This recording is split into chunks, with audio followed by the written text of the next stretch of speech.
Аглядаючы мапу старажытнага горада Менска, наўрад ці нехта пазнае у ім гістарычны цэнтр Мінска сучаснага. Выключна рудыментальна захаваныя некаторыя абрысы гістарычных патэрнаў, якія можна выявіць толькі прафесійны даследчык, ды і тое у большасці дамалёўваючы на адносна нядаўна спустошаных пляцоўках. Гэта, пэўна, і ёсць самая найвялікшая страта Менска, што здарылася тут, здаецца, у мірныя часы, у савецкія часы 60-70-х гадоў. Новарэзніцкая, Новамясніцкая, Завальная, Замкавая, Падзамкавая, Рэзніцкая, Мясніцкая, Школьная, Няміхская вуліцы, што цягам часу фарміраваліся ў самай старажытнай частцы горада, абмалёўваючы старадаўняе менскае замчышча, сёння для жыхароў сталіцы страчаны. Асноўныя вуліцы гістарычнага Менска, што фармавалі яго планіровачнае ядро, былі закладзены яшчэ напрыканцы 16 стагоддзя. Структура цягам часу развівалася і дапаўнялася, нягледзячы на шматлікія войны, што праходзілі праз горад, і неаднаразовыя знішчальныя пажары, дзяржаўныя пераўтварэнні. Але такія элементы устойлівай планіровачнай структуры горада, вызначаныя вуліцамі і зямельнымі пляцамі, як гарадскія патэрны, захоўваліся амаль бязменна. Аналіз планіровачнай структуры выяўляе у межах гарадскога асяроддзя пэўныя прасторавыя суадносіны, дзе шчыльная грамадзянская забудова па фронтах вуліц мяжуе з адкрытымі пляцамі рынкавых плошчаў. З сярэдзіны 20 стагоддзя і да нашых дзён якасці, якія улучаюць гістарычны характар гарадскога абшара, устойліва і метадычна вынішчаюцца. Наяўнасць гістарычных кварталаў Менска, якія сёння пазбаўлены інфраструктуры, дазваляюць разглядаць пытанне рэгенерацыі не толькі кропкавых аб'ектаў, але суцэльных гістарычных абшараў.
Вуліца Гандлёвая, левы бок. Вуліца Гандлёвая, Зыбіцкая, адна з самых старажытных у Менску, што ўваходзіла ў склад верхняга гораду. Праходзіла ўздоўж ракі Свіслач і з'яўлялася своеасаблівым гандлёвым портам, ад чаго ў 19 стагоддзі атрымала аднайменны назоў Гандлёвая. Планіровачная структура вуліцы склалася яшчэ напрыканцы 16 стагоддзя і была нязменнай да пачатку 20-го. Зыбкае ўзбярэжжа Свіслачы абумовіла доўгую адсутнасць мураванай забудовы, што пачала з'яўляцца тут толькі сярэдзінай 19 стагоддзя. Нягледзячы на гэта, таксама як і на палітычныя змены, тэрыторыя была акупавана расійскай імперыяй, а пасля паўстанняў 1794, 1830-31, 1863 гадоў культурніцкія здабыткі былога вялікага княства літоўскага цярпелі шматлікія рэпрэсіі. Новая забудова была цалкам падпарадкавана законам аб'ёмна-планіровачнай забудовы рэнесанснага горада. Так, на працягу стагоддзяў утварыўся адметны абрыс старога Менска, вартага пільнага даследавання, вывучэння і захавання. Аналізуючы суаднясенне сучаснай гістарычнай планіровачнай структур, можна вылучыць мажлівыя меры па рэгенерацыі вулічнай трасіроўкі. У межах вольных пляцовак Мажліва акрэсліць габарыты гістарычных будынкаў і збудаванняў, для якіх у сучасных умовах існуе магчымасць аднаўлення. Такім чынам, у доўгатэрміновай перспектыве могуць быць закладзены ўмовы развіцця тэрыторыі з пазбаўленнем гістарычнага асяроддзя дысануючых сучасных элементаў інфраструктуры, такіх як транспартныя магістралі і буйныя збудаванні. Удакладненне планіровачнай структуры, вылучэнне аб'ёмна-прасторавых вырашэнняў, стылёвага вырашэння фасадаў, таксама як і ўнутранняй планіроўкі будынкаў, грунтуюцца на вынайдзеных праектных справах і вопісных дакументах 19 стагоддзя, фотаздымках пачатку 20 стагоддзя. Адпаведна, для кожнага асобнага будынка вынайдзены разнастайны аб'ём інфармацыі, які дазваляе давесці працэс аднаўлення да пэўнай ступені альбо аднавіць гістарычны выгляд збудавання цалкам. Адноўленая разнааб'ёмная забудова па большасці галерэйнага тыпу дазволіць весці разнастайную прадпрымальніцкую дзейнасць. Бары, кавярні, рэстарацыі, клубы, хостэлы, малыя гатэлі, невялікія крамы, музеі, мастацкія галерэі, офісы. Падзел гістарычнага раёна на асобныя пляцы дазволіць праводзіць будаўнічыя працы паступова, разбіўшы праект на чэргі для рэалізацыі па меры паступлення інвестыцыйных сродкаў. Замчышча і прылеглыя кварталы. Из описаний Павла Шпилевского. На шкапиках восседают разные торговки и торговцы со съестными припасами. На первом плане, прямо против Бернардинской улицы, увидите несколько жидовок, торгующих сбитнем, но сбитнем белорусским, минским, приготовляемым на березовых листьях, аере, липовом цвете и патоке. Сбитень кипятится в огромных, не очень красивых самоварах и разливается в чашки с блюдечками. Рядом со сбитенщицами располагаются булочники или, правильнее, пекари с баранками, постными и масляными, ситницами, кренделями, булками, сухарями и куханями всех возможных сортов, с коровьим маслом, тмином, чернушкой, постным маслом и даже с луком. На втором плане, против моста, найдете разные крупы и соль, дальше копченое свиное сало, здор, ветчину, колбасы, сальтисоны и битую дичь. Третья стенка базара, что напротив жидовских трактиров, вся завалена коробками и мешками с разной мукой, солью и черным хлебом. Наконец, с четвертой стороны шкапики базара заставлены бочонками с селедками и селедочной ухой. Большая часть селедок изрезана на мелкие кусочки, которые продаются по грошам. Возле селедок на деревянных кружках валяются ломти сыра и жареной рыбы. По соседству с ними в коробочках прикрыты горячие пирожки с вареньем, ватрушки, тавкачики и картофляшки.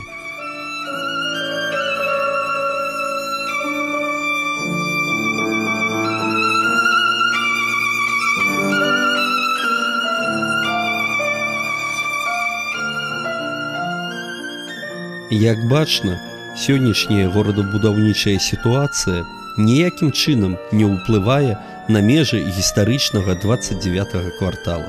Апроч таго, лакуна дадзенай тэрыторыі часткова захоплівае і суседнія кварталы. Гэта дае мажлівасць больш яскрава паказаць гістарычны архітэктурны асяродак, вылучыць гістарычны архітэктурны ландшафт. З іншага боку, патрабуе вырашыць шматлікія пытанні суіснавання гістарычнай і сучасных структураў, падкрэсліць канфліктныя сітуацыі, склаўшы спрыяльныя умовы для ўзбагачэння гісторыка-культурнай тэрыторыі. Адна з найцікавейшых частак даследавання, што насычае гарадскую планіроўку жыццём, раскрывае сэнс дзейснай гістарычнай інфраструктуры, мэтавае выкарыстанне пляцаў. Выяўляючы некалькі тыповых функцыянальных групаў, можна прааналізаваць неабходнасці і патрэбы ў іх аднаўленні альбо музеіфікацыі.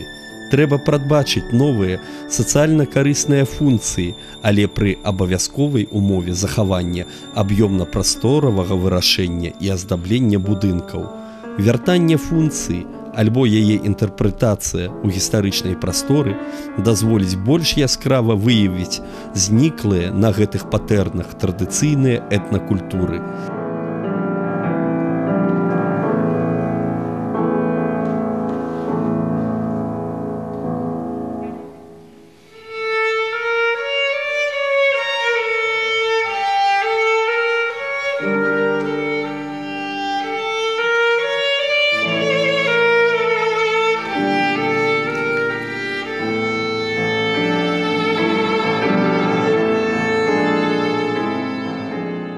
Гандаль заўсёды з'яўляўся неадменным складнікам жыцця горада. Як правіла, гандлёвыя пляцы знаходзіліся па-за межамі замкавых умацаванняў, недалёка ад брамы. Менск быў не выключэннем. На распрацаванай тэрыторыі іх адразу два. Галоўны рынак тэрыторыі падзамча, нізкі рынак, знаходзіўся на скрыжаванні старадаўніх гандлёвых шляхоў, а пазней большасці асноўных дарог старажытнага Менска. Пра шэраг парцэляў грамадскай забудовы ад пасажу нізкага рынку у непасрэдным сутыкненні з валамі старажытнага замка знаходзіўся мясны рынак.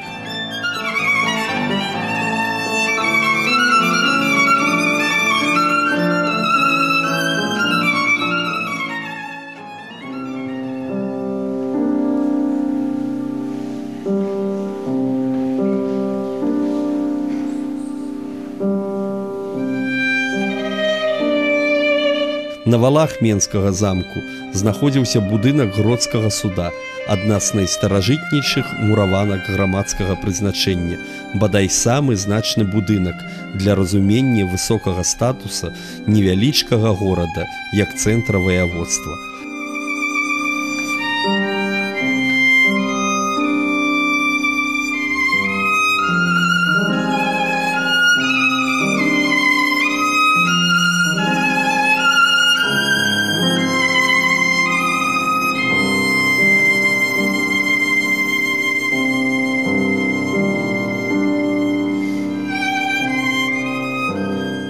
Адну з асноўных роляў у фарміраванні гістарычнай забудовы Менска грае ландшафт.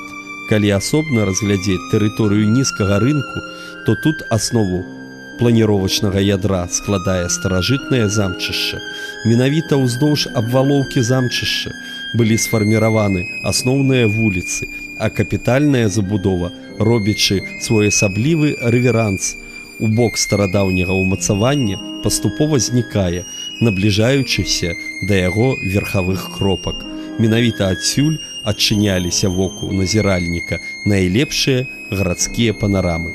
Адным з найцікавейшых помнікаў старажытнасці з'яўляецца мураваная царква на замчышчы, падмуркі якой даследчыкамі ідэнтыфікуюцца перыядам 10-11 стагоддзя. Нельга не ўзгадаць і іншы значны археалагічны матэрыял, вынайдзены на замчышчы падчас раскопак.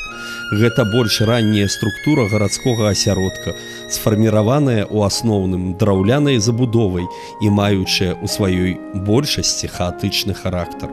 Выяўленне, кансервацыя і музеіфікацыя рэшткаў забудовы самага старажытнага перыяду існавання Менска, аднаўленне ландшафта замчышча – гэта даніна павагі да тысячагадовай гісторыі горада і яе жыхароў.